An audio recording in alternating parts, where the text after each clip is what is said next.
Did you know that less than 1% of refugees have access to higher education funding?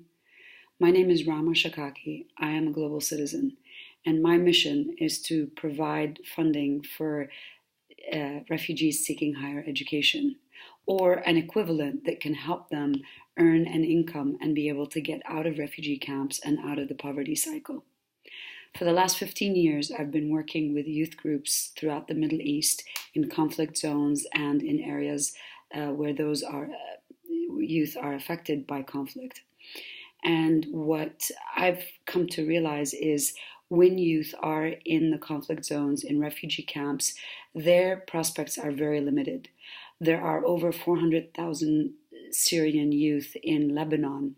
And if they stay in the situations that they're in the refugee camps, they're unable to work in jobs that can afford them the prosperity to help themselves and help their families out of refugee camps.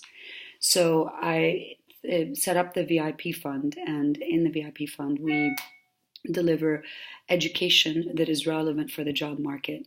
We provide financial support for entrepreneurs who are from those conflict zones, and we also developed EdSeed, a crowdfunding app for higher education, to be able to give the funding required for youth to get access to funding.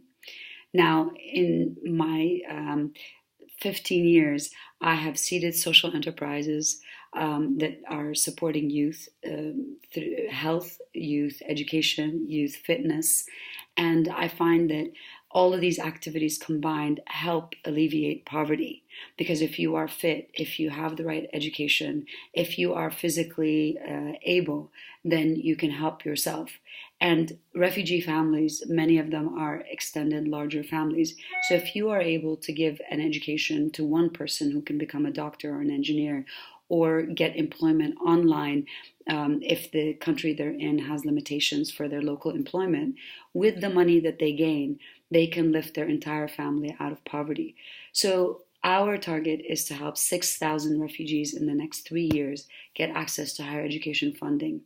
If every refugee has a family of 7, that means we could potentially help 36,000 and more. And that's literally shutting down a refugee camp. I've shared with you videos, I've shared with you content, I've shared with you links to the organizations that I've supported as a volunteer, as an advisor, as a board member, and as a donor.